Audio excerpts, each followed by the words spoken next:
Last time I talked about the general theory of governance in general, and now we will deal with it in detail.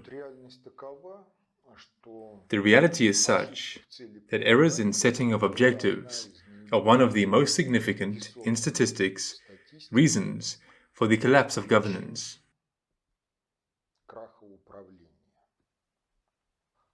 Therefore, let's start by talking about this part, about the vector of objectives of governance, in which, in one way or another, all our wishes, what we want to achieve as a result of the process of governance, are collected.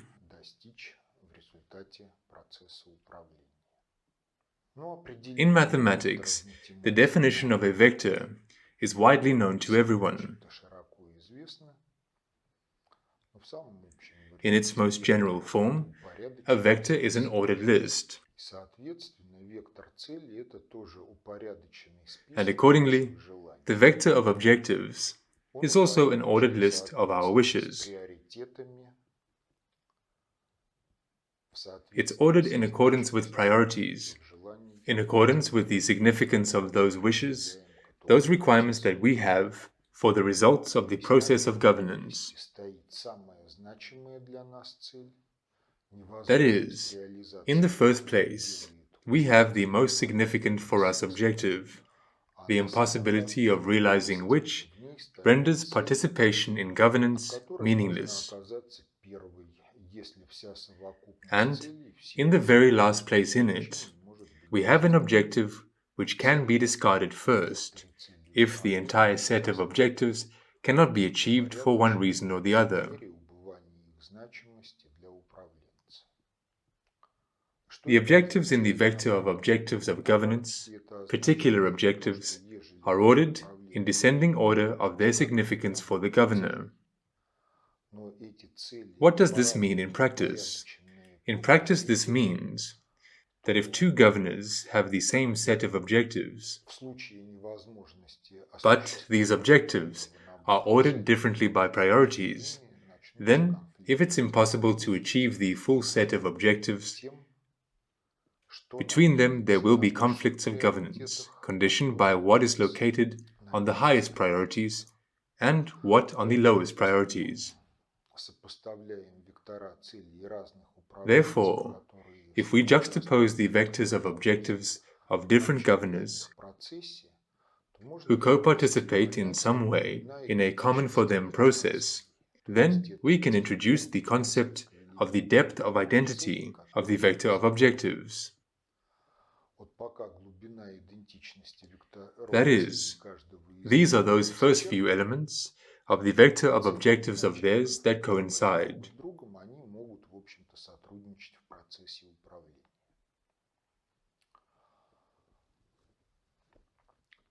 While the depth of identity of the vectors of objectives for each of them is not exhausted, and the objectives do not begin to conflict with each other,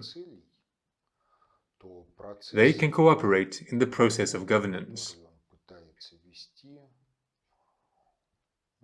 But even if we have only one governor whose activities we are considering, if he has generated a defective vector of objectives, then the process of governance that he is trying to conduct will suffer from various errors.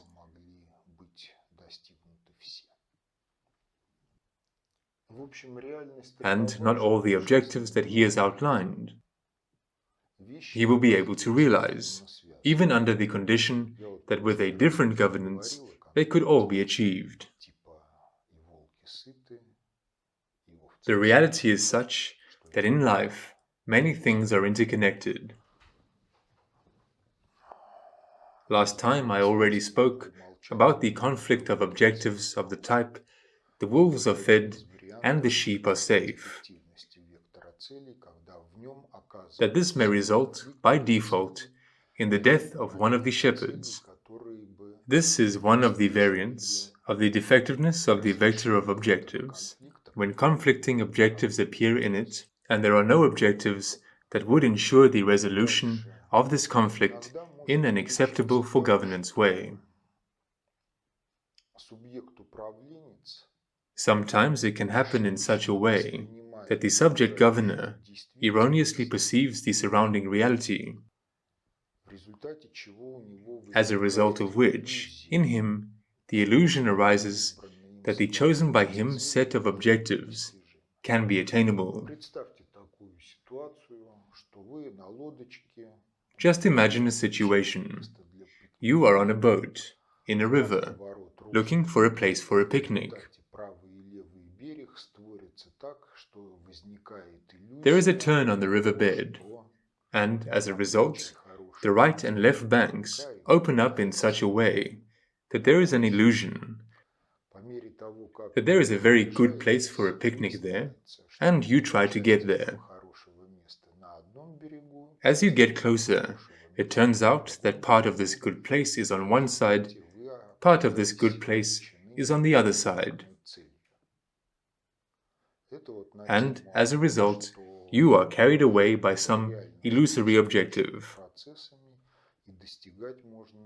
This is on the theme of the fact that it's possible to govern really existing processes, and you can only achieve those objectives that are objectively possible by virtue of the fact that these objectives have a place in the matrix of possible states of the process or object that you intend to govern.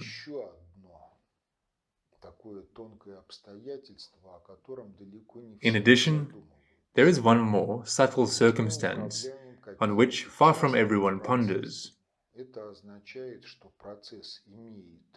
After all, we govern some particular processes. This means that the process has its beginning and the process has its completion, in the sense that the objectives of governance that we set with the initiation of this particular process are achieved. It seems that we can rejoice in this case, but here it turns out that the objectives to which we can strive can be some aspects of another process, entering into which completes our particular process, and which flowed before we began to govern, or appeared in the course of this process, but the important thing is that it will continue to flow after we achieve these outlined by us objectives.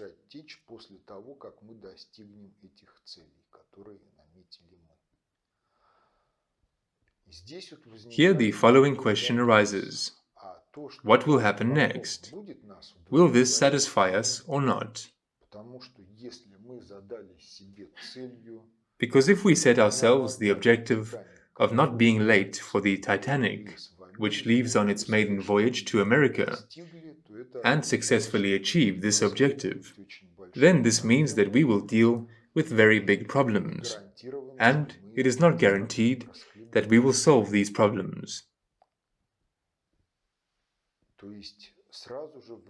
That is, there immediately arises the question of the fact that being engaged in a particular process, we must be proactively convinced that the achievement of the ultimate objective of this particular process will not entail unacceptable for us consequences.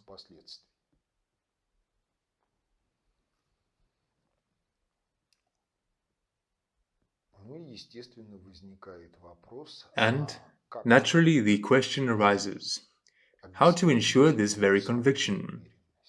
The answer to this question is that this is one of the aspects of solving the task of stability of the object of governance, in terms of the predictability of its behavior.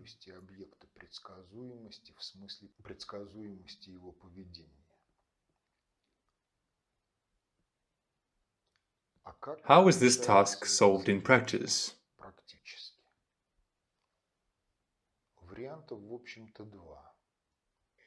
There are two basic variants, and practice shows that usually this task of stability of the object of governance in terms of predictability of its behavior is solved in some synthesis of both variants. The first variant, we have science, we have scientific theories, on the basis of which we build a model of the interaction of an object of governance with the external environment under the impact of which it is situated, as well as all internal changes in governance. And one of the aspects of interaction with the external environment is the stability and acceptability of the mode into which the object falls upon completion of our particular process of governance.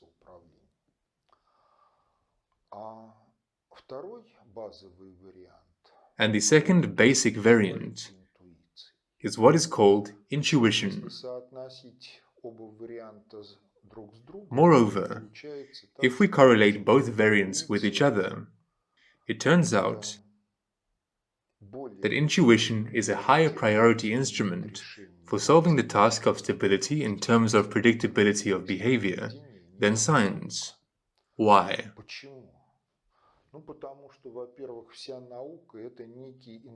Because, firstly, all science is a kind of integral from intuition in the entire history of human development and the engagement of humanity in scientific activity. Because, first, there take place some intuitive epiphanies, and only then occurs the intellectualization of the results, which finds its expression in scientific theories. And even if there are scientific theories, there are models of behavior of the object based on these scientific theories, then the question arises: which model from the plurality to choose in order to guaranteedly solve this very task of stability of the object in terms of predictability? And here too it turns out that intuition takes precedence over all sorts of reasoning, because at first, all the same, it is an intuitive choice, and then the decision to substantiate this choice on the basis of these or those scientific methods. And if necessary, development of scientific methods, if they do not allow us to solve the task of stability of an object in terms of predictability of behavior with the required accuracy, or to provide the desirable for us depth of prognosis. Но вы сейчас как бы современную науку переворачиваете наоборот. Она же строится сначала исследования, обобщения и, соответственно, выводы. А вы говорите наоборот. Сначала вот раз решение интуитивное, а потом уже какие-то исследования начинаются. Правильное оно, неправильное оно. Но отчасти часть научных исследований, открытий, она так и сделана, мы же знаем, правда, это неправда, там про йод, про таблицу Менделеева, но не все же так. Still, the reality is such that epoch-making breakthroughs in science and technology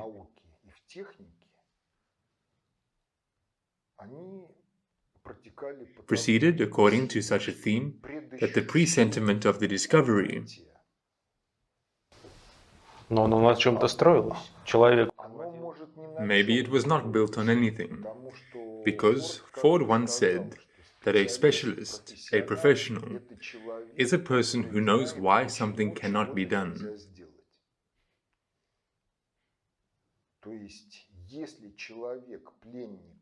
That is, if a person is a prisoner of theories and dogmas that science has managed to develop earlier, then it's unlikely that he will ever go beyond their boundaries, because he needs some kind of shock,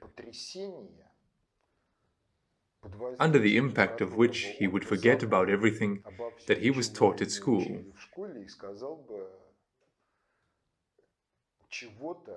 and would say something that expresses a kind of intuitive epiphany that arises there, somewhere in the depths of his soul.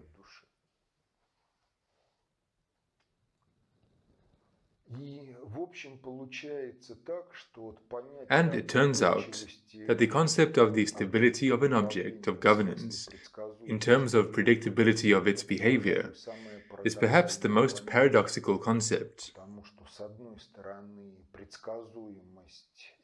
On the one hand, predictability is the result of the actions of objective laws in nature, in society, in technology. On the other hand, the same predictability is the result of subjectivism, which relies on known objective laws,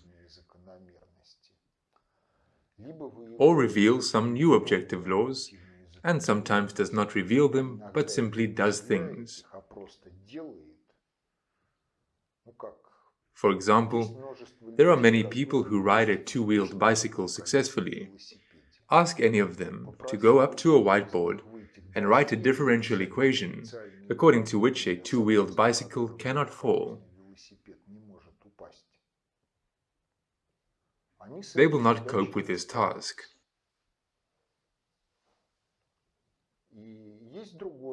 And there is another, narrower plurality of people. They can easily make equations which explain why a two-wheeled bicycle will not fall on its own. But if you put such a person on a bicycle, a person who has had no experience before, he will have troubles.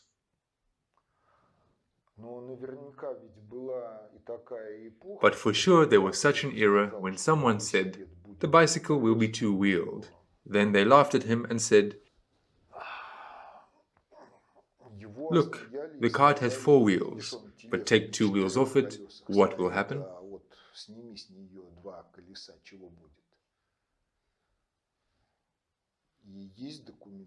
And there are documentary examples. In the archives there is a resolution of Peter I, an appeal to him on the theme of building an iron ship. Утонет. Yes, it will sink. Iron will sink. But the one who addressed this letter to him, he foresaw the development of shipbuilding by more than a century ahead. Another variant is known.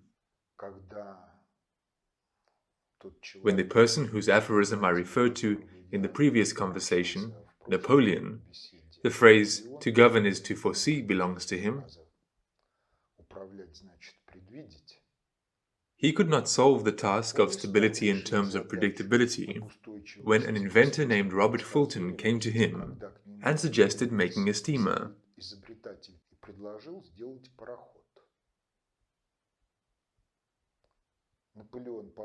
Napoleon sent him to his starting positions.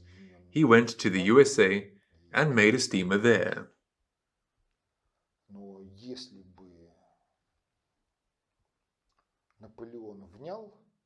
But if Napoleon had heeded, then Trafalgar might not have been lost if the French Navy by that time had been predominantly based on steam. And this is also from the series of generals preparing for past wars.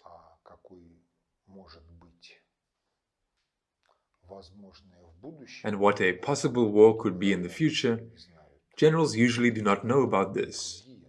Someone else knows about this, but they are usually not listened to at this time. Maybe this is also for the best. The question of solving the task of the stability of the behavior of the object in terms of predictability, this is really a key question for entering into all governorial processes, for organizing governorial processes.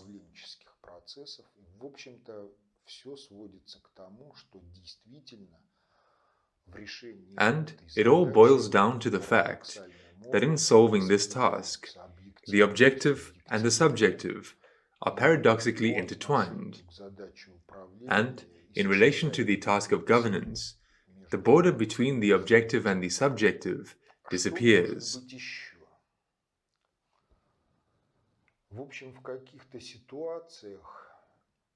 What else could be? In some situations, the hierarchy of objectives in the vector of objectives can be encircuited.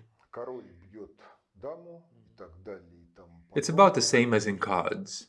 The king beats the queen, and so on, and then we come to the conclusion that the ace beats any card.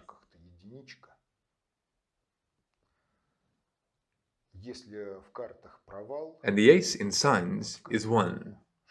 If you have bad cards, then the ace is beaten by the trump 6 or something else. But many of the rules of card games are built in such a way that the hierarchy is encircuited.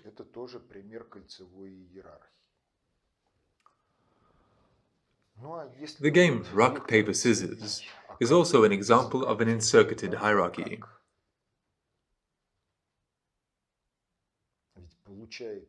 And if the vector of objectives turns out to be encircuited, then what? After all, this is a non-determined hierarchy, non-determinedness of priorities. The question arises, what to do? The reality is such that, most likely, the encircuiting of the hierarchy occurs when we combine two actually different stages into one process. And if at one stage we can have one hierarchy in the vector of objectives, then at another stage there can be another hierarchy in the vector of objectives. Among other things, in a number of governorial tasks, the vector of objectives itself can be a function of time or a function of current results of governance.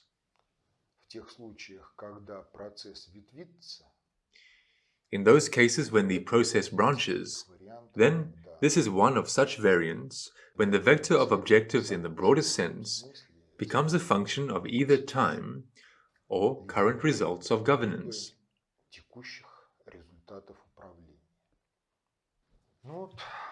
Let's go back to this drawing. All tasks of governance are tasks of nullifying the vector of error of governance, or an equivalent setting of identification of the vector of the current state, its first components, which are structurally identical to the vector of objectives, with the vector of objectives.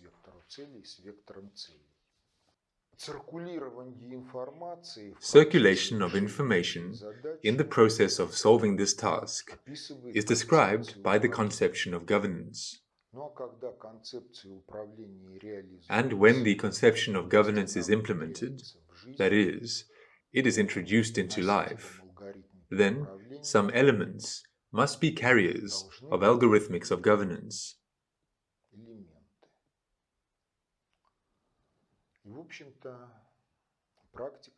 Practice shows that depending on how the elements are selected and how they are mutually connected with each other in order to carry algorithmics of governance, governance can be carried out in a structural method and in a structureless method.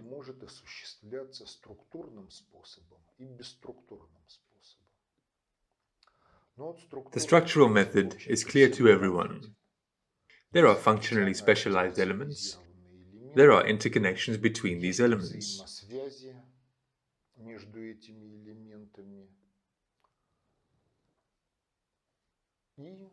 And the whole set of elements and interconnections carries algorithmics of governance.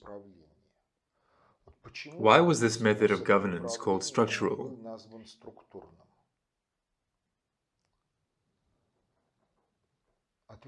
The answer is simple. Because the quality of governance in this method is determined by the architecture of the structure, that is, by a set of functionally specialized elements, their number and interconnections.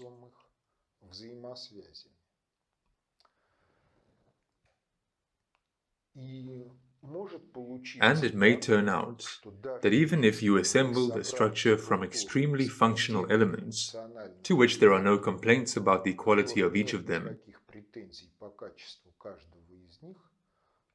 but if you made a mistake in the building of the structure of its architecture, then you either will not be able to govern the process at all, or the quality of governance will be lower than you would like.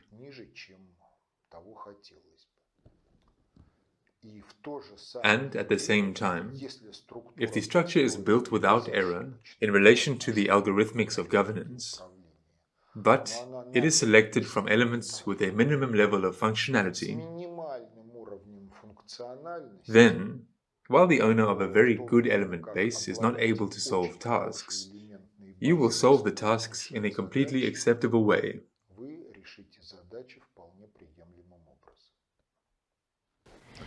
Ну, наверное, примером структурного управления можно привести армию, да? Yes, the army is an example of structural governance. Structureless governance is a special theme. The reality is such that the intuitive ideas of the majority about governance are such that for them, structural governance exists, while structureless governance appears to them as the absence of governance. Therefore, we will have to talk about structureless governance in particular. The concept of supersystem is introduced. That is, if a structure is a system, then a supersystem is something that differs from a system in the usual sense of the term. A system as a set of functionally specialized elements with existing interconnections. The concept of supersystem is introduced on the basis that a supersystem is a plurality of elements, every one of which meets three requirements. It is governed on the basis of the information and algorithmics that is in its memory. It can give out information to the external environment and can receive into its memory information from the external environment. If the elements have such qualities, then, in the sufficiently general theory of governance, their plurality is characterized as a supersystem.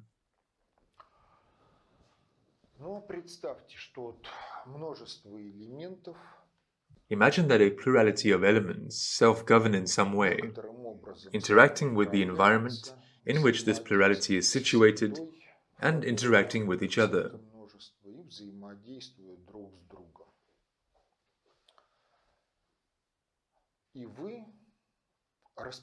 And you distribute through this plurality of elements, circularly, that is, without personal addressing, a certain informational module.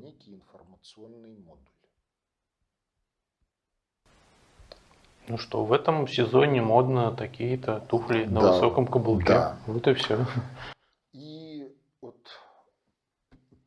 Yes, and on condition that we recognize information and algorithmics as objective categories of being, objectively there is a possibility that a certain number of elements, having osculated and taken into themselves the information of this module,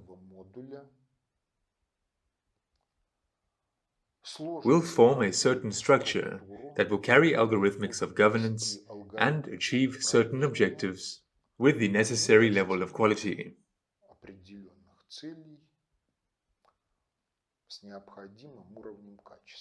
In other words, if the owner of the module, the initiator of its sending, is able to solve the task of predictability of behavior of this plurality of elements in the aspect of the reaction to this information module, then, without giving any personal addressed commands to any of the elements, he nevertheless achieves the objective of governance that he has set.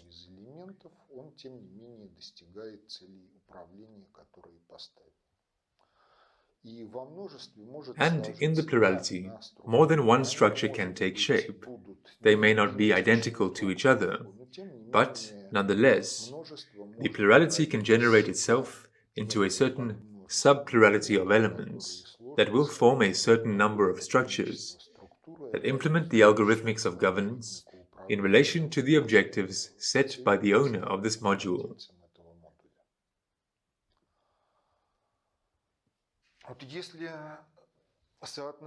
If we correlate the processes occurring in this plurality with the processes in structural governance, then, in structural governance, the structure is built before the start of the process of governance. It is purpose-orientedly built for the process itself as such. And governance starts from the moment the structure is activated. It is important to emphasize here that this is governance not according to the entire function, because the first stages of the entire function have already been implemented by the builder of the structure. And the structure implements that which takes shape after the conception of governance is formed and incarnated into life. And its incarnation into life is the construction of the structure. For the majority, governance really begins with the fact that a certain structure is built and the structure begins to work. And what occurs in structureless governance? In structureless governance, there occurs a process of formation of a structure in the course of governance itself. That is, when an informational module is loaded into this plurality, which is a supersystem. At the beginning of governance, there are no structures in this plurality. There is only the potential that on the basis of the information contained in the memory of the elements, on the basis of the algorithmics that are in their memory, a certain number of elements in the process of self-governance will generate a structure, and this structure will be able to execute the algorithmics of governance and achieve those objectives.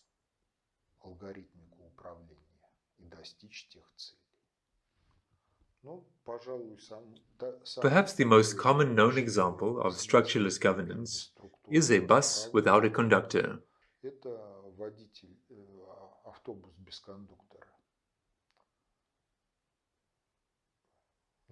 As it was in Soviet times, there were ticket boxes or ticket stamping machines. A passenger got on a bus and put money into the box. Passengers could also exchange coins with each other when change was needed. If someone did not know where to get off, then other passengers could help. Some passengers got on, others got off. Nevertheless, the entire set of passengers on the bus solved the tasks that would have had to have been solved by the conductor. Collecting fares, distributing tickets, notification of stops, and helping passengers who did not know where to get off. The question may arise, in which case is the quality of governance higher? So far, we have not defined what the quality of governance is, and will confine ourselves with the intuition that the quality of governance is in some way connected with the commercial effectiveness of the enterprise. If we exclude the conductor, we save on his salary, uniform, and other things.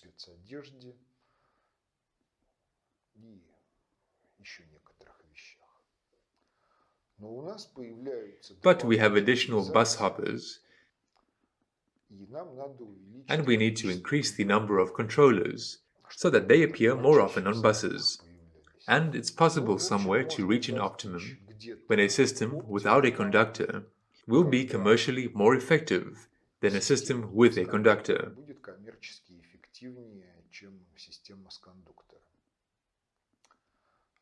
Then another question arises. What if we rise to a higher level? That is, from the level of the enterprise as a subject of the macroeconomic system to the level of the macroeconomic system as a whole. What will happen? It turns out that in order to distribute tickets, we must produce these tickets. And the purpose of the ticket is to be torn off the tape and, at the end of the trip, to be thrown into the trash can, or simply thrown on the street.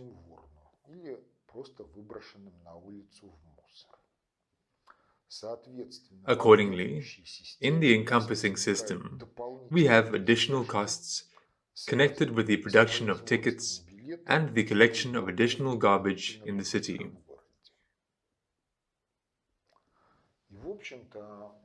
It may turn out that at the level of the macroeconomic system, it is generally more profitable to make travel nominally free, and the costs of maintaining a transport company can be attributed to the infrastructure cost at the level of the macroeconomic system as a whole.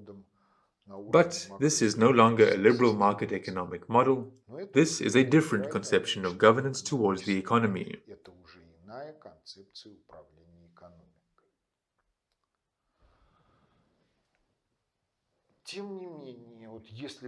Nevertheless, if we talk about the correlation between structural and structureless governance, then many social phenomena, many processes in history, they cannot in principle be interpreted and correctly understood if we have no idea of what structureless governance is, because any society, this is a supersystem. And the absence in society of the concept of structureless governance leads to the fact that someone is engaged in structureless governance, and, from the point of view of society, there is no governance. These are all just random coincidences. Теории заговоров всякие, да? Yes, conspiracy theories. When they try to expose a conspiracy theory, they look for structures. One example, when Henry Ford was concerned about the Jewish question and the conspiracy, one of his opponents offered him to pay for the work of the most skilled detectives,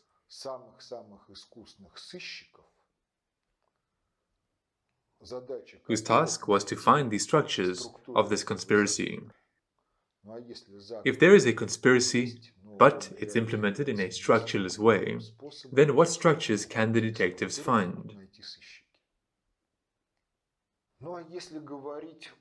If we talk about the organization of structureless governance, then here, an informational module, which will subsequently be disseminated in society, is required.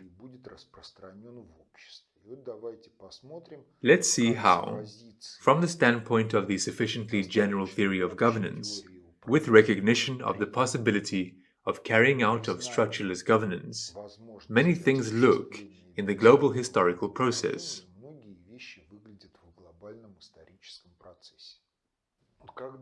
When conspiracy theorists spread their conspiracy theories, it is assumed that there is some kind of conspiratorial organization, where there are superiors, subordinates, hierarchies of cells, clear subordination, and information goes up the hierarchy and down the hierarchy in the same way as in the army, from the private to the general staff, and from the general staff to the whole totality of privates. The difference is that the army is in plain sight, but here the hierarchy is so conspiratorial that it's not so easy to find it, since everyone is very cunning and conspires very well.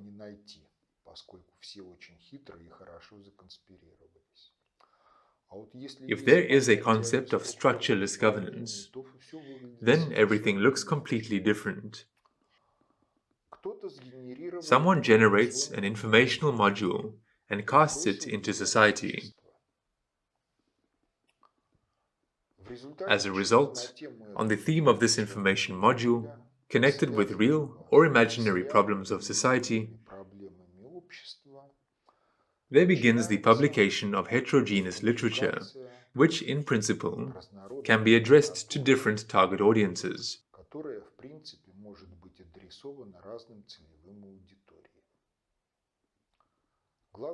The main thing is that this audience includes adolescents and young people whose worldview and world understanding are in the process of formation.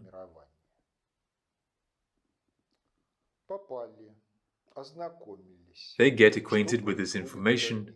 What happens in the future? In the future, it turns out that adults correlate the entire flow of operational information with what they learned at school, at university, in self-education, reading various books, watching films, and the like. That is, people are self-governing.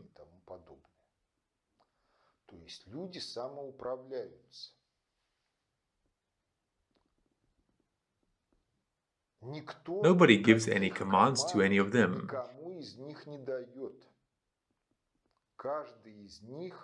Every one of them reacts to the incoming flow of information according to their interests and according to the knowledge, opinions that are already present in their psyche.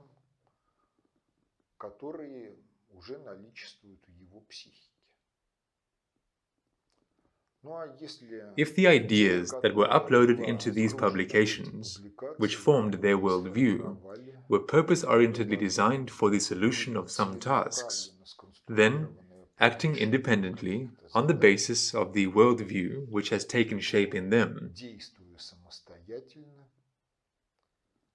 and not pondering over how and for what objectives this worldview is formed, they solve those tasks that are pleasing to the designers of this informational module.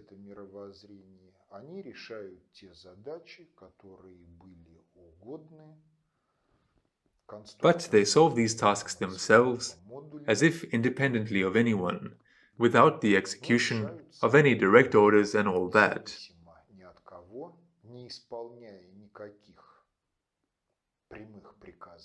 This process in the history of the life of society can encompass the life of several generations, as in the example of Marxism. The prerequisites for the emergence of Marxism. These are real problems that arose due to the fact that the liberal market economic model, from the very beginning, has generated a biospheric ecological crisis, ruined the environment, and created social problems. The problems were real. It was necessary to somehow solve them. Socialist utopians tried to create communes. A commune. This is the level of microeconomics.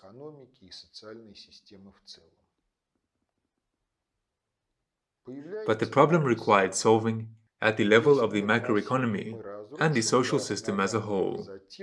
Marx appeared. We will bring the whole world of violence to the ground, and then we will build ours. We will build a new world, and Marxism is a scientifically grounded theory of building socialism.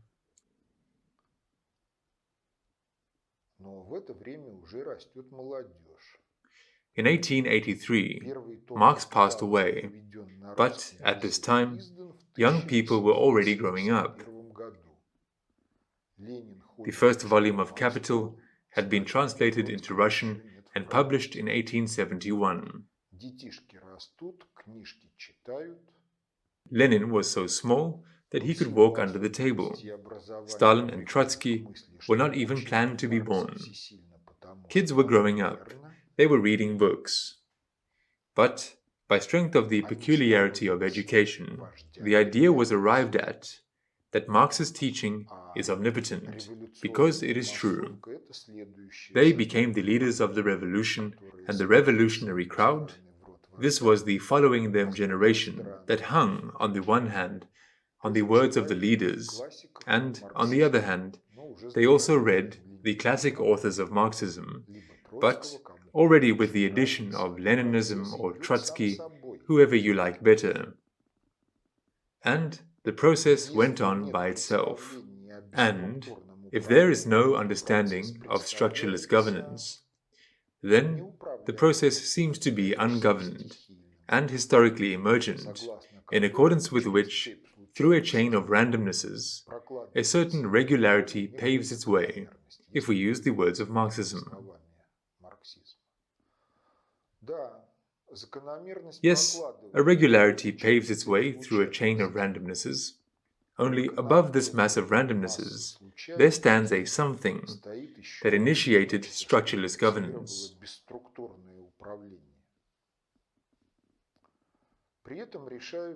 Herewith, simple tasks are solved.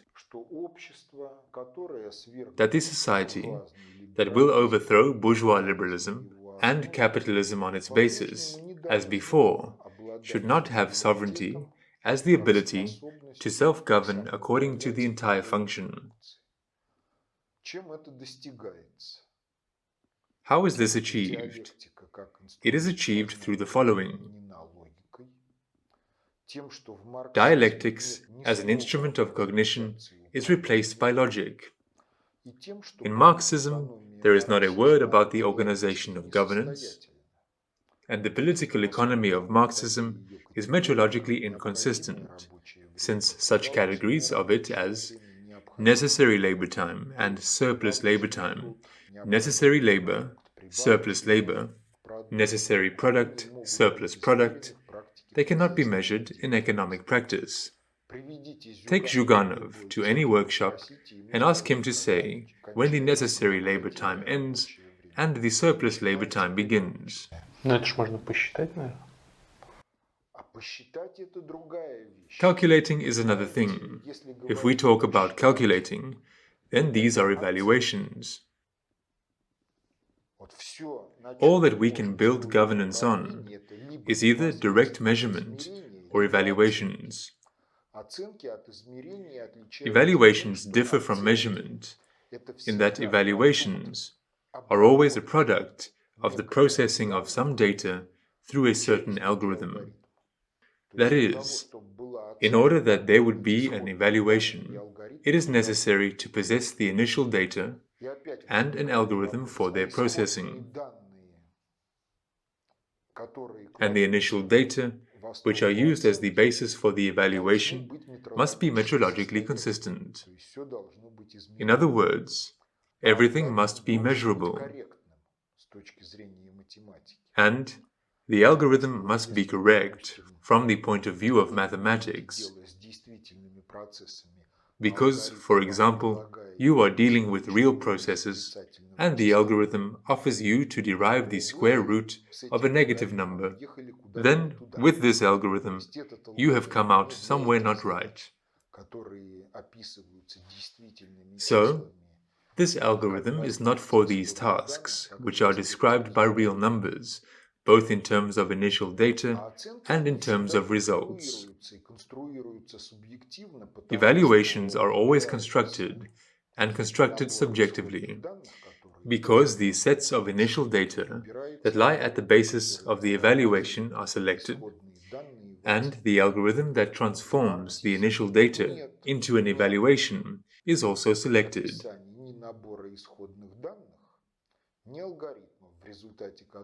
In Marxism, there are no intelligible descriptions of either a set of initial data or algorithms, as a result of which we get all sorts of prevarications, such as necessary labor and surplus labor, necessary time and surplus time.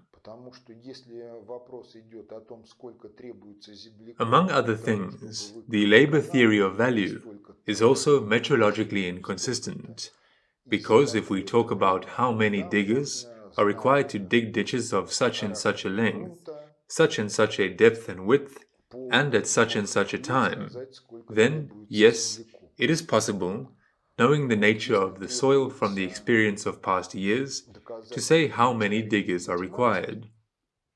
And if you need to prove a certain theorem in mathematics, which is supposed to open up some prospects, then the one who you will make responsible for proving this theorem, he will not solve it in his entire life, even if he dies a supercentenarian. But for someone else, it will be, if not a piece of cake, then not a very difficult task. The following curiosity happened in the history of the development of mathematics. In the United States, there was such a mathematician named George Danzig. He worked in the field of linear programming, dynamic programming, in the field of operation research. When he was a graduate student, he was late for a lecture. When he came, the lecture was already over. Some formulas were written on the blackboard. He decided that this was homework, neatly copied them into his notebook, and when he showed up for the next lesson, he presented his calculations to the teacher. The teacher fell into shock, into a stupor, because what the teacher had written on the blackboard was not homework. He had described the formulation of several problems that mathematics had been unable to solve for several decades by that time.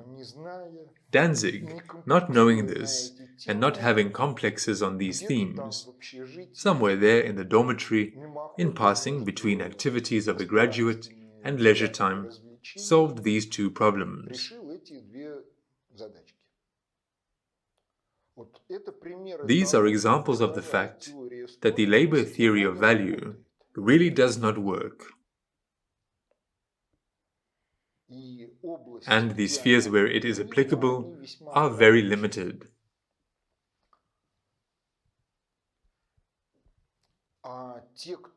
And those who fed Marxism into society as an idea of solving the problems of society, they, to all appearances, were concerned about retaining the levers of governance for themselves and providing society with the illusion that it is sovereign, that property in it is public, that society is democratic, and that it itself governs its own destiny and is powerful over it. Но получается отличие структурного способа от бесструктурного, помимо того, что здесь делается структура изначально, структурный способ, он быстрый. То есть ты даешь приказ, он сверху быстро распространяется, Да. там, ну, в зависимости от скорости прохождения Да. сигналов по... Yes, and on the qualifications of the staff. А бесструктурный, он получается очень длинный. То есть ты вбрасываешь туда что-то, какую-то мысль, какую-то идею, какое-то указание, и, значит, человечки или там что-то... It depends on what tasks you are solving, because if society already has informational algorithmic support for the solution of some tasks, then you can simply give a module that activates what is in society.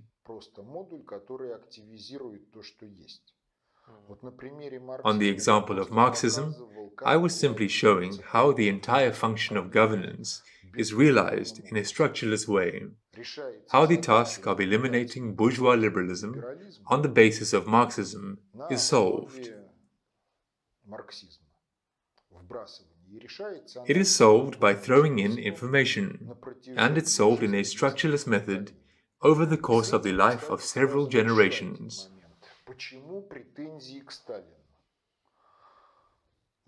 By the way, one more thing is connected with this. Why are there allegations against Stalin?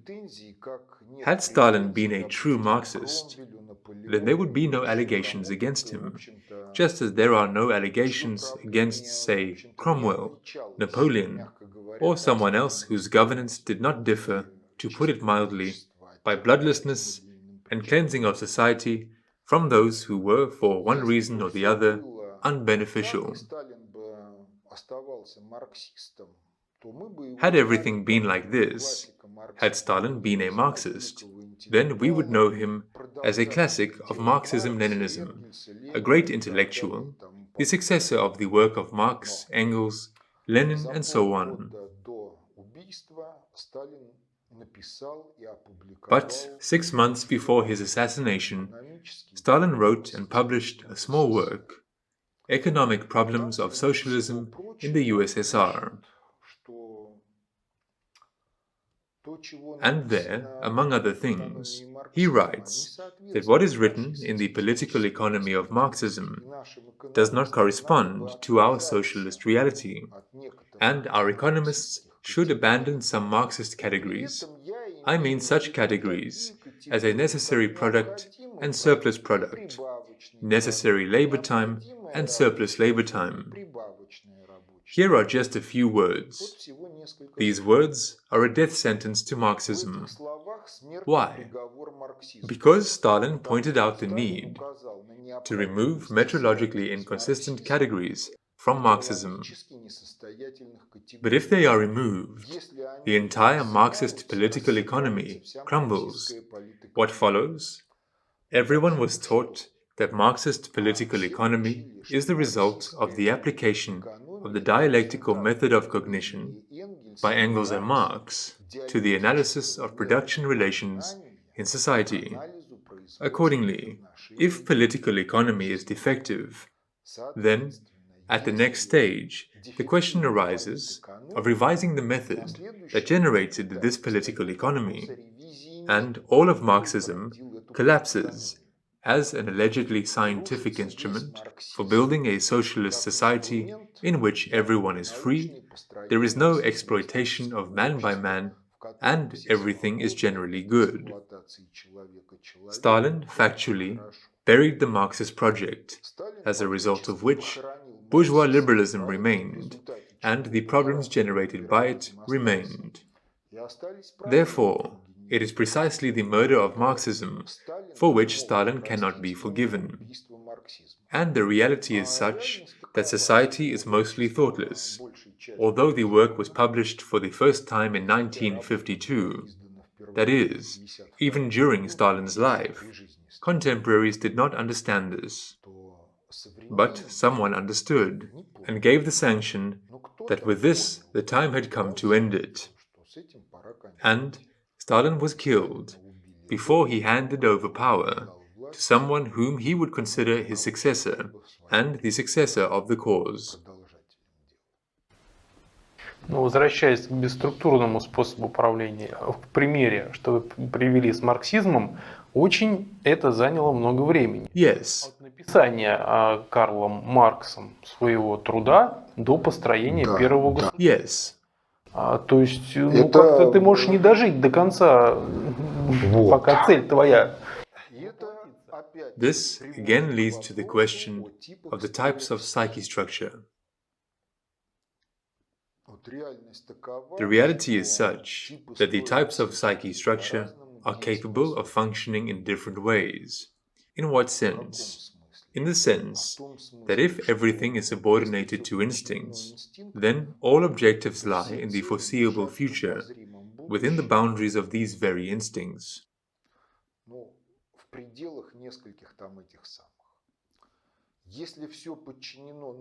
If everything is subordinated to the norms of culture, then everything also lies in the foreseeable future, but within the boundaries of the life of one generation, because the result must be obtained during life. This is icentrism. And with the demonic type of psyche structure, and with the human type of psyche structure, objectives can be set, the achievement of which is realistically achievable even after many generations. Because the mentality is different, with both the human and the demon type of psyche structure. These are different interests, different evaluations.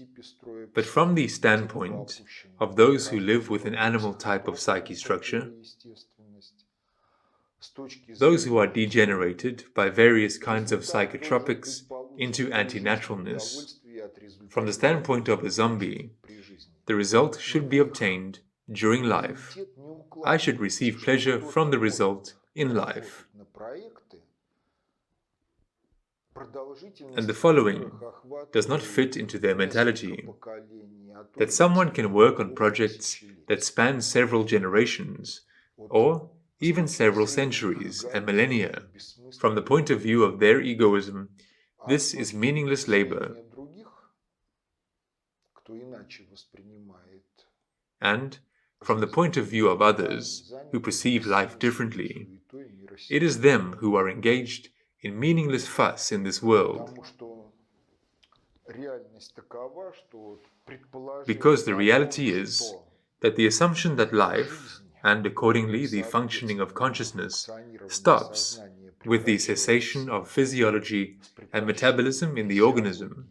Such a message even contradicts the law of conservation of energy in the form in which we know it from the physics course.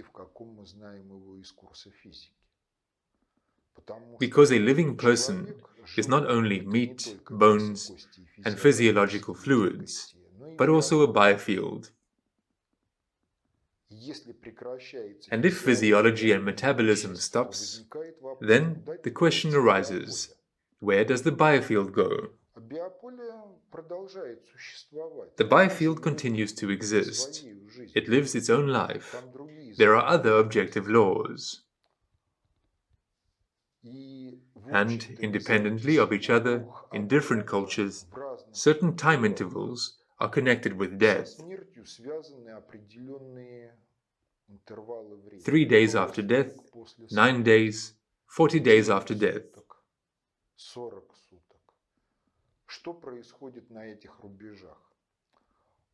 What happens at these intervals? Different cultures, sometimes separated by hundreds and thousands of kilometers, and sometimes by centuries, never having communicated with each other, on these questions have a similar opinion.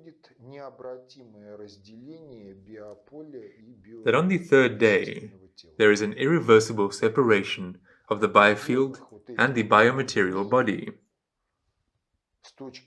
Within these 3 days, from the point of view of a number of traditions, a person can be brought back to life by means of some kind of synthesis of magic and medicine.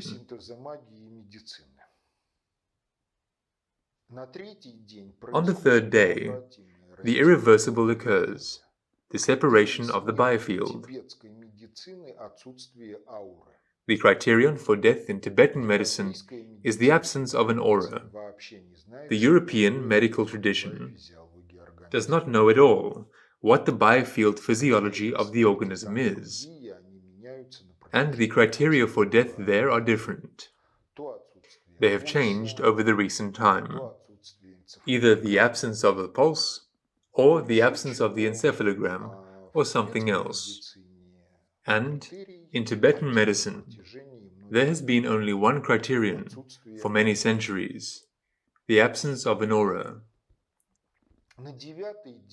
On the 9th day, according to different traditions, and in this they are united, there proceeds the separation of the soul as a non-worldly substance and the biofield. In terms of biofield, it is a part of this world, and the soul is the non-worldly part, as Chuchev wrote. The soul is a dweller of 2 worlds. Of which 2 worlds? The world of God and the created world. Please note that the heroes of the Greek epic, descending into hell, talked with shadows, not with souls, but with shadows. It depends not only on the translation, it depends also on how we understand it.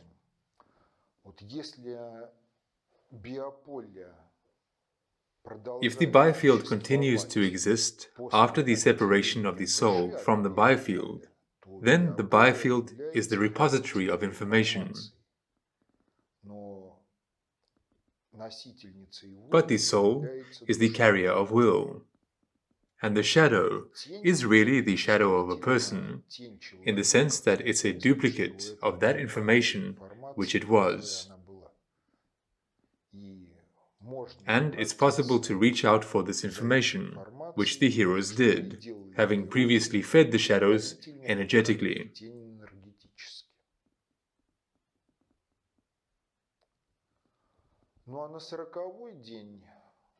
And on the 40th day, according to beliefs, the soul leaves this world. But if you look at life from the standpoint of an eternal soul,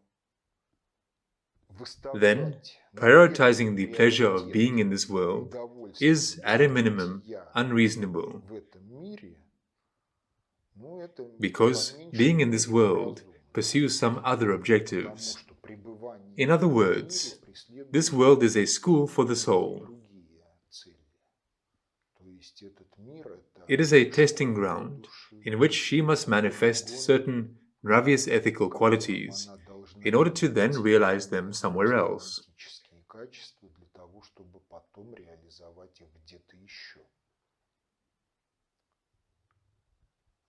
But with the animal type of psyche structure, with the zombie type of psyche structure, there are simply no interests and programs that would go beyond the boundaries of a lifetime.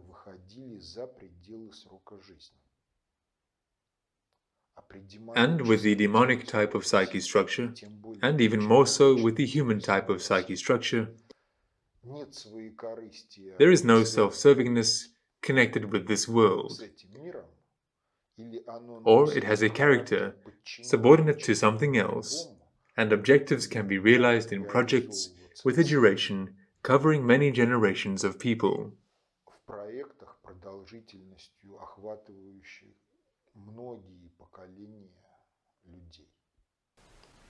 Ну, с одной стороны, это понятно, когда человек совершает добрые дела. Например, у Толстого есть такая, ну, типа сказочка, что старик сажал яблони, а ему сказали: да ты помрешь, пока эти яблони-то вырастут. Он: ну, я помру, как бы другие отведают. Вот пример понятен, вот этот. А когда человек делает что-то плохое, вот, ну, я делаю что-то плохое, я вон пошел и весь этот яблоневый сад спилил, а пусть никому не достанется. А как бы, ну, а тебе-то зачем? Вот демонический непонятен. You see, it's really very difficult for a more or less nraviously healthy person to imagine the motivation for villainy, because in his psyche there are no analogues. Может быть, цели другие все-таки? In general, everything related to villainy, these are special themes. These are guys in extreme delusion and in extreme perversions. This is along the lines of that anecdote where Barabas is in complete peacefulness, having done a whole bunch of evil. Но он ее получил результаты сейчас, а при марксизме результаты получились через там, 50 при марксизме... лет, больше даже. Ну, кто-то из фанатиков. Under Marxism, some of the fanatics were satisfied with the fact that they were working for a brighter future. Pleasure is not always physiological. Pleasures can also be of a psychological character. The conscious comprehension of a thought can generate overwhelming positive emotions by virtue of egregorial energetic nourishment or some other reasons.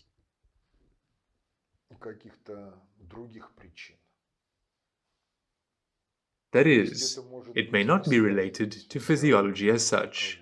Ну, то есть, получается, за этим еще кто-то стоит. By force of the fact that none of us is free from interaction with egregors,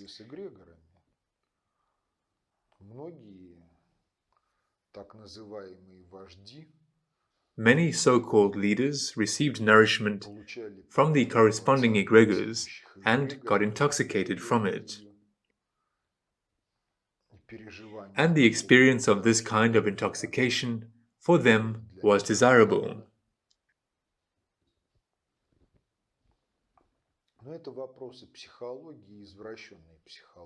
But these are questions of psychology and perverted psychology. It is not directly related to the theory of governance, although those phenomena can be interpreted in terminology based on the conceptual apparatus of the sufficiently general theory of governance.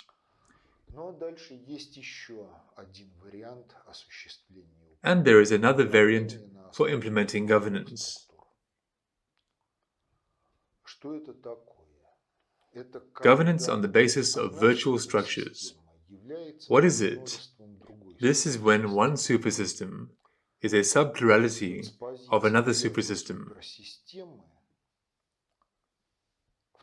From the position of the first supersystem, the second supersystem may not be visible. But if in the second supersystem structural governance is built in relation to the first, and some structures from the second supersystem penetrate into the first. Then, from the position of the first, these structures are also not visible. But when these structures are activated, it is perceived as an accidental, causeless coincidence of self-governance of the elements of the first supersystem. Here is a simple example.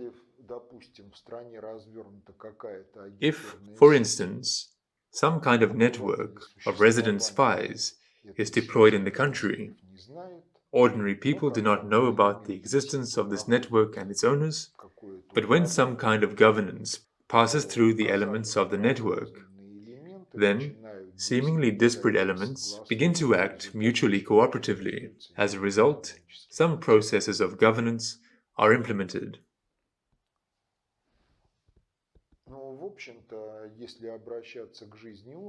If we turn to the life of society, then such virtual structures that are not perceived by society are mafias, Freemasonry, networks of all kinds of intelligence and counterintelligence.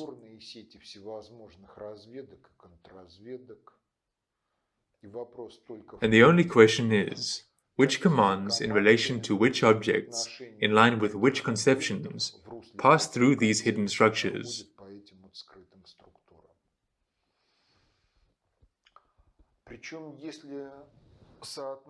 Moreover, if we correlate with what is called almightiness, then, in relation to almightiness, any governance is structural in character, because the Most High knows everything.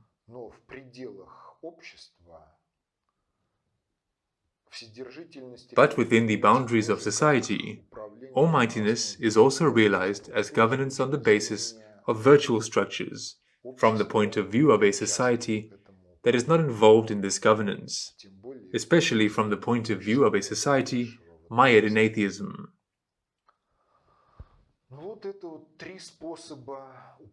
These are methods of governance. Yes, indeed, they have different performance speed, different functional load. To a certain extent, they are interchangeable, if circumstances allow. And if we talk about the life of society over historically long intervals of time, then structural governance, in the overwhelming majority of cases, crystallizes from structureless governance, when the objectives for the sake of which some structures arose for the first time are reproduced by circumstances again and again, or acquire a certain stable character. This is how armies arose, as well as all sorts of services to combat internal criminality. Fire brigades, and different departments of the Ministry of Emergency Situations,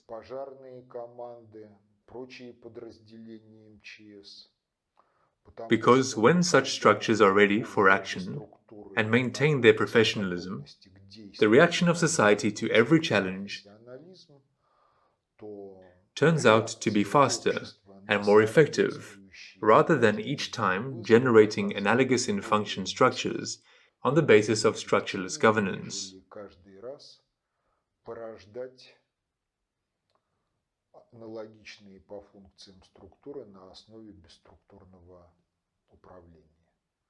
In other words, if any army is structural governance, then people's militia is structureless governance.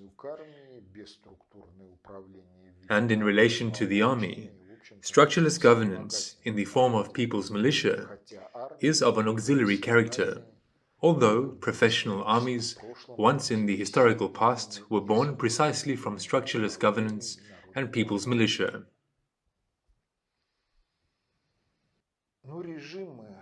Modes of governance can be conditionally divided into balancing modes and maneuvers. Maneuvers, in turn, can be divided into strong and weak. But this kind of division is subjective, because it's determined by the tasks. является задачами. Чисто формально Purely formally, the balancing mode can be defined as a process in which the control parameters included in the vector of objectives of governance are unchanging, and the process is stable, so that the factual parameters of the system fluctuate relative to the vector of objectives in some narrow range of values and do not go beyond it. Such a mode is recognized as acceptable.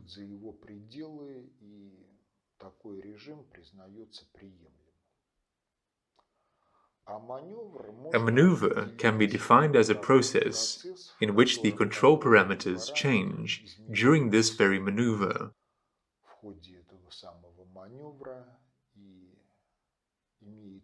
And there is a transition from one vector of objectives to another. But the division is conditional because imagine such a situation that a plane flies in a circle. Is this a maneuver? Since the course changes, this can be considered a maneuver.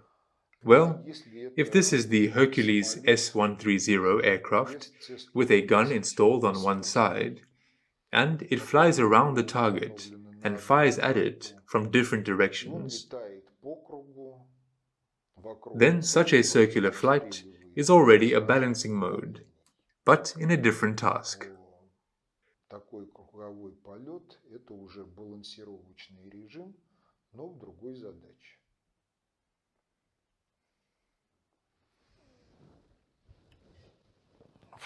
What is the difference between, say, strong and weak maneuvers? This is also an example from aviation. An airplane makes a turn.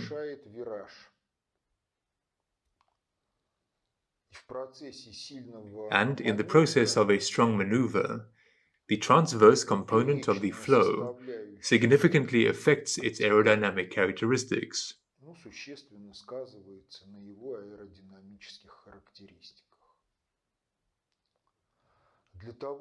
In order to solve the task of stability of an object in terms of predictability, you must build a very complete mathematical model. And if the plane changes its course not through a turn, but through an arc-shaped flight of a very large radius, then the transverse component of the flow will be insignificant, and its aerodynamic characteristics will be close to flying on a straight course.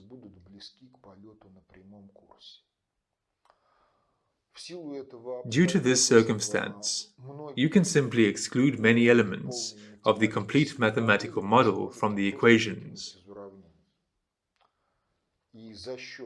And by simplifying the mathematical model, you will reduce the amount of calculations, the amount of experiments, in the course of solving the task of stability in terms of predictability of behavior. That is, the division of maneuver into strong and weak is conditional and is connected either with the perception of the process by passengers, observers, or with how you solve the task of stability of the object of governance in terms of the predictability of its behavior. And in some cases, those results that cannot be achieved by strong maneuvers are successfully achieved in the course of the implementation of weak maneuvers.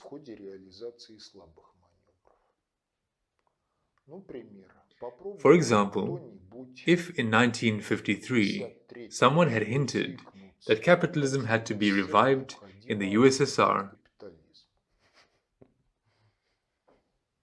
this would not have worked. Even in 1991, when the all-union referendum on the fate of the country was held, the initiators of the referendum did not dare pose the question in a direct form. Do you consider it necessary to eliminate socialism in the USSR and transition to capitalism, капитализм, and then а далее choose на выбор American, британского, Swedish, шведского, German германского capitalism, или какого-нибудь something of the Nepalese, Bangladeshi type, or something from the level of the colonies. где-то из уровня колоний. Но тем не менее, But nonetheless, if we count from 1953 to the present, capitalism has been restored. Everything was implemented through weak maneuvers, which the majority of the population did not notice.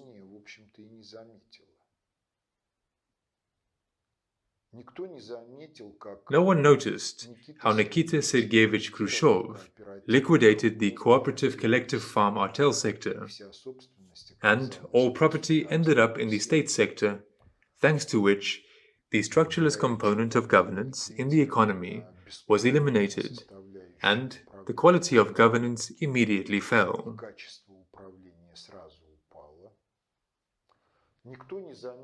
Nobody noticed how in the 1977 Constitution, the term laborers' deputies was replaced by the term people's deputies. What is the difference? The difference is that according to the Constitution of 1936, only nominees of labor collectives and laboring people themselves could be deputies. And the concept of people includes not only laborers, but also parasites. Nobody attached importance to the fact that Ostap Ibrahimovich Bender became the #1 literary character.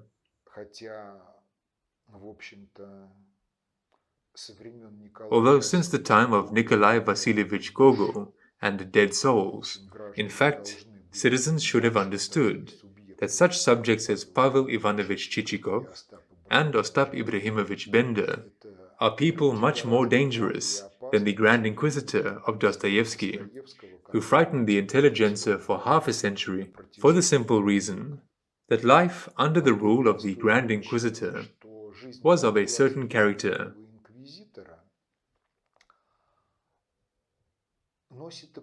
And most ordinary people knew what was not supposed to be done, in order that the Inquisitor would have no claims against you. There may be violations, but they are statistically insignificant. And when the power is of the great schemer, then this is a completely different power. Because with the great schemer, to agree on the rules of the game is impossible. Because changing the rules of the game during the game is one of the great schemes. And even the great schemer himself is not immune from the fact that an even greater schemer will come and let him go who knows where and who knows how, an example of which is the fate of Boris Abramovich Berezovsky. Therefore, the question of strong and weak maneuvers is also not the simplest questions. Now let's again turn to this picture. There is a vector of error of governance. The vector, as always, is finite, but what is n equal to? In different tasks, n can be equal to anything. In some tasks, n is equal to 2. In some tasks, such as the governance towards the national economy and society as a whole, the list of control parameters, and accordingly, the dimensionality of the vector of error of governance can reach several thousand.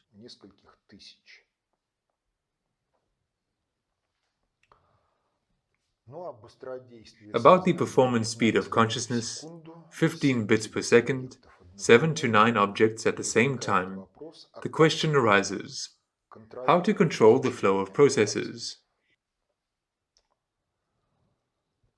The answer to this question is both simple and complex.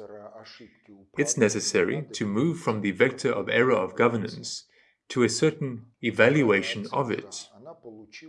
This evaluation is called quality of governance.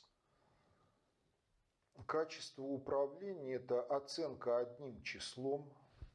The quality of governance is an evaluation by one number or some other meaningful identifier of the entire set of errors of governance that take place in the process. В процессе.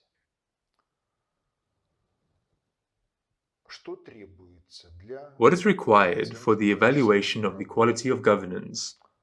Again, the metrological consistency of each of the parameters that are included in the vector of objectives, in the vector of current state, and, accordingly, in the vector of error of governance, as the difference between the vector of objectives and the vector of current state. Второе. Требуется алгоритм. Second, an algorithm is required for processing the entire plurality of parameters included in the vector of error of governance in a single evaluation. If the task is described mathematically in some mathematical space, then some norms of the vector of error of governance can be used as an evaluation of the quality of governance. Какие нормы могут быть? What norms can there be? Величина первой компоненты, как наиболее There may be some absolute value of the first component as the highest priority errors. That is, this governance in the first component is only an evaluation of the quality of governance. длина диагонали многомерного The length of the diagonal of the multidimensional parallelepiped built in n-dimensional space on all errors of governance can be used. может быть использована длина And the length of the projection of the vector of error of governance into some subspace with a dimensionality less than n may be used. использоваться и какие-то другие оценки качества. Some other evaluations of the quality of governance, in which there is a different algorithm for transforming the initial data into an evaluation, may also be В used. общем-то, если процесс управления идет If the process of governance is flowing normally, then this kind of evaluation of the quality of governance can significantly reduce the labor costs for controlling the flow of the process. контроль течения процесса. Но если But переход if the transition from the vector of error of governance управления к оценке to the evaluation of the quality of governance при определенном with the determination of the algorithm то обратный is unambiguous, от then the reverse transition from the evaluation of quality of governance to the vector of error is not unambiguous by virtue of the fact that the same quality of governance can correspond to different values of the vector of error of governance which has different components. у которого разные компоненты. Тем не менее, в общем-то, Nonetheless, the integral evaluation is subjective and in the form either good or bad. она всегда присутствует. It is always present in relation to any process of governance. Дальше возникает еще одна. Further, there arises another such thing. The question is connected with the metrology and with the solution of the task of stability in terms of predictability of behavior. В общем-то, большинство Most applied scientific disciplines are characterized by the fact that they have developed such a section, which is called similarity theory. получил название теория подобия. Все теории All the theories of подобия similarity отвечают на один answer one вопрос. question: На какую комбинацию by what combination, in what real parameters, is it necessary to multiply a characteristic of one object in order to correctly compare this object with another object, для того, with the objective of clarifying the question, which is better, which is worse? предмет выяснения вопроса, что лучше, что хуже.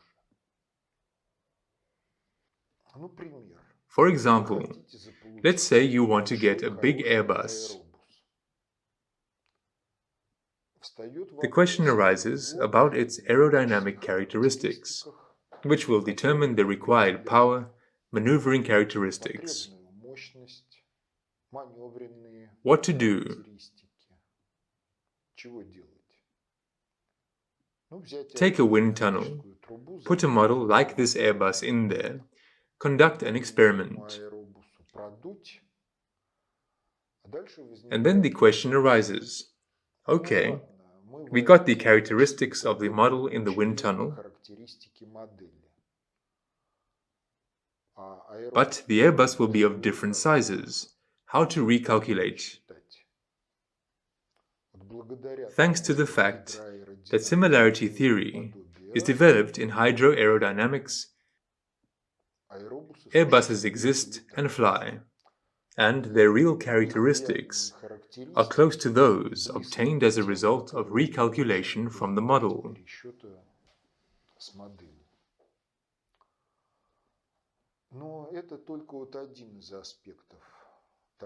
This is just one of the aspects of the fact that similarity theory is developed and serves the solution of the tasks of stability in terms of predictability. Because in some cases, similarity theory works with models that are implemented on different physical carriers. For example, in the 1950s, there was no computer technology that would allow you to accurately calculate the dynamics of jet aircraft and missiles in the process of maneuvering. But there were mathematical models on the basis of which this whole business could be calculated. But it turned out that the same differential equations that describe the maneuvering of an airplane also describe the behavior of some electronic circuits. And accordingly, you can build an electronic circuit, apply voltage to it, and the output processes, these are electronic circuits recorded on the oscilloscope, will, in some sense, be identical to the parameters of an airplane flight.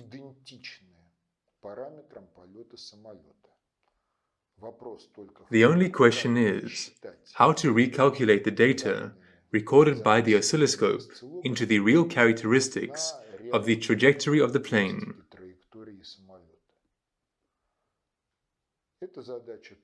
This task was also solved, and before the advent of modern supercomputers that can solve the tasks of aerodynamics and dynamics of aircraft, such tasks were solved on analog electronic computers, where in fact there were no calculations, but an electronic circuit described by the same equations as for a natural object on a certain timescale behaved in the same way as the modeled object. Therefore, similarity theory is also a very important section that allows you to move from the sufficiently general theory of governance to the applied aspects of its application, to solving certain tasks in a particular sphere of activity. I think that's it for today.